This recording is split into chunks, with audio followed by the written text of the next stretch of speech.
Treasurer for the state of Kansas. Our unclaimed property division, the Treasurer's Office, was put in place in 1979. So we've completed over 30 years of an unclaimed property program in the state of Kansas. It's one of the original consumer protection programs for the state.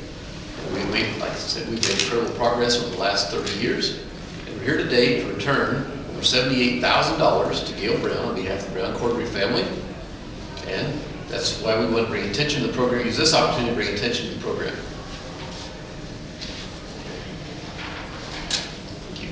Just step out here and you can see this. There we go.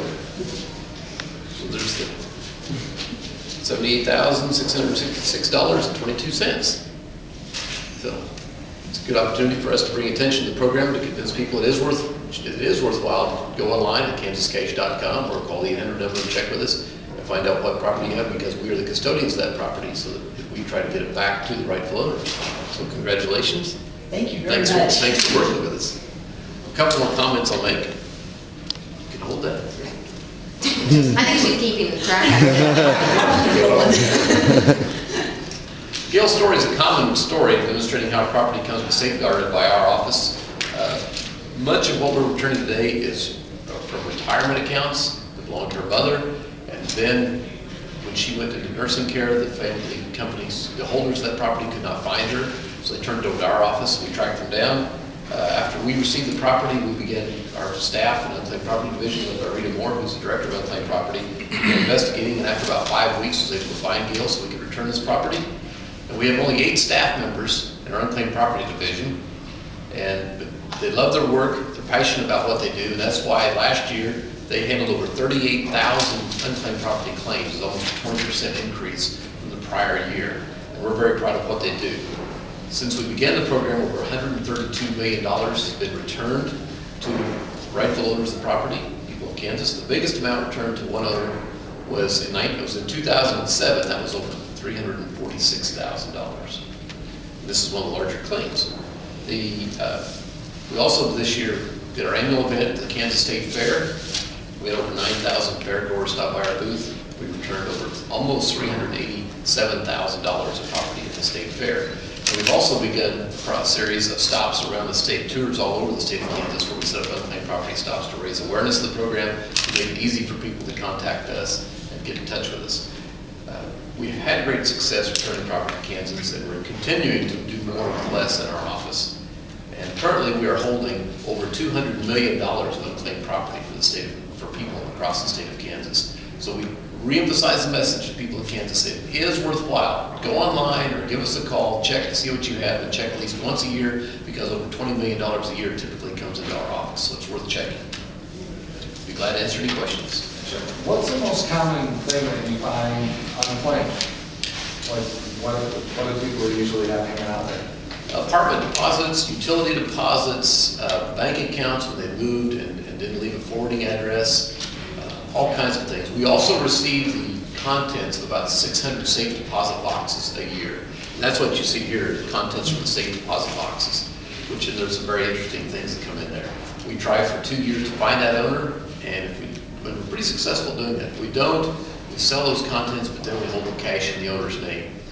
Just recently we had some things like 1963 first edition X-Men comic books, 1953 Mickey Mantle baseball card, some of those kinds of things that have come in recently. We're pretty successful at finding the owners in the safe deposit boxes. How is it, or what information do people need to pass along to confirm that they're the rightful owner of these items? We'll typically look for Kansas driver's license. We compare numbers. We verify tax ID numbers. If it's within a family, if they're heirs of a deceased, we'll have a death certificate as well as an affidavit of heirship. Those kinds of documents. We try to make it as easy as possible, and the databases we have now actually make it much easier, because we can do online searches for databases. We can go into the database that the state library has and find obituaries and things like that. So it's actually easier now than it used to be with the databases we have online. Do you have to pay taxes or anything on the money or that you receive? Since it's unclaimed, I would say it's already been well taxed, but does taxes come into play? Most of those things are after tax assets, but it's really up to the holder of the property to work that out with their tax advisor. So you said 200 million is still sitting out there that people have not yet claimed? That's right. And this is accumulated over 30 years, but that's got a little over $200 million of property, unclaimed property in the state of Kansas. Have you lost much staff to budget cuts, and is that making it harder to find people and to get the money back to them? Well, the unclaimed property program itself, it has to fund itself, and so it's really not, it's not supported by tax dollars. But it's a pretty lean operation. Like I said, only 8 staff members in unclaimed property. In fiscal year 2009, they handled over 38,000 claims, which shows that they're very committed to their job, and we provide top-notch software support and IT support, so they can get a lot done. A lot of our claims can be handled, claims under $200 can be handled online, paperless, and that's facilitated the return as well. Speaking of budget cuts, if everybody's done, since we have you standing here, you can't expect us to let you go without some questions about the state economy. Tough years, past year and a half. Do you guys foresee 2010 as being a little bit easier, a little bit forgiving as far as financial situations go for the state? The next fiscal year's, next 12 months are going to be pretty tough in Kansas because we're looking for unemployment in the aviation industry to really peak out sometime in the next couple of months, and then the hiring will start.